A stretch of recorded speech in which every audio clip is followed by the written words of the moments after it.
హిమాచల్ ప్రదేశ్లోని శ్రీకృష్ణ ఆలయం గురించి తెలుసుకుందాం.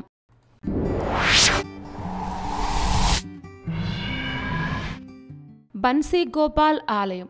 ఈ ఆలయం చంబా నగరంలో కొలువై ఉంది. చంబా నగరం అద్భుతమైన ప్రకృతి సౌందర్యానికి కూడా అంతే ప్రసిద్ధి చెందింది. ఎన్నో పురాతనమైన ఆలయాలు ఈ పట్నంలో ఉన్నాయి. వాటిలో ఒకటి ఈ చంబా తహసీల్లోని చంబా పట్నంలో కొలువై ఉన్న శ్రీకృష్ణుని ఆలయం. ఈ ఆలయాన్ని రాధాకృష్ణ ఆలయం అని కూడా పిలుస్తారు. ఈ ఆలయం చంబా ప్యాలెస్కు దగ్గరగా ఉంటుంది. ఈ క్షేత్రం కృష్ణ భగవానునికి అంకితమైన ఒక అద్భుతమైన క్షేత్రం. ఈ ఆలయాన్ని 16వ శతాబ్దంలో చంబా రాష్ట్ర పాలకులు నిర్మించారని భావిస్తున్నారు. శిఖర నిర్మాణ శైలిలో రాతితో నిర్మించబడిన ఈ ఆలయంలో శ్రీకృష్ణుడు వేణువును పట్టుకొని పక్కన రాధాదేవితో కలిసి దర్శనమిస్తారు.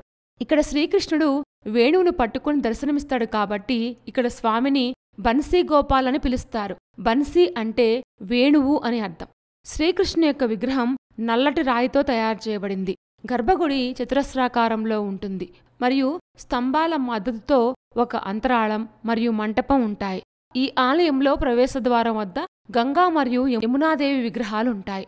ఆలయ బాహ్యగోడలపై ఉన్న గూళ్లలో సూర్యుడు, హరిహరుడు, నవనీత కృష్ణుడు, హనుమంతుడు, మహిషాసురమర్దిని, అనంతసాయి విష్ణువు, 3 ముఖాలు కలిగిన విష్ణువు, ఉమామహేశ్వరుడు, నరసింహ మరియు వరాహ విగ్రహాలుంటాయి. బాహ్యగోడలపై ఖజురహో దేవాలయాల్లో కనిపించే మాదిరిగానే ప్రేమ దృశ్యాల యొక్క చిత్రణం ఉంటుంది.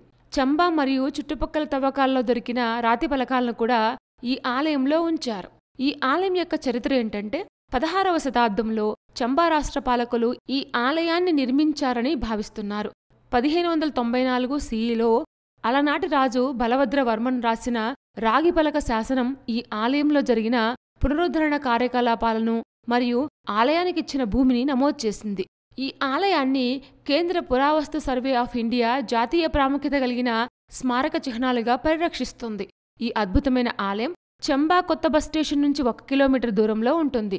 ఈ ఆలయం పఠాన్కోట్ జంక్షన్ రైల్వే స్టేషన్ నుంచి 103 కిలోమీటర్లు, పఠాన్కోట్ విమానాశ్రయం నుంచి 108 కిలోమీటర్లు మరియు ధర్మశాల నుంచి 129 కిలోమీటర్ల దూరంలో ఉంటుంది. హిమాచల్ ప్రదేశ్లోని పురాతనమైన బన్సీ గోపాల్ ఆలయం చాలా ఇంట్రెస్టింగ్గా ఉంది కదూ. ఇలాంటి మరిన్ని విశేషాల కోసం మా ఛానల్ సబ్స్క్రైబ్ చేసుకోండి.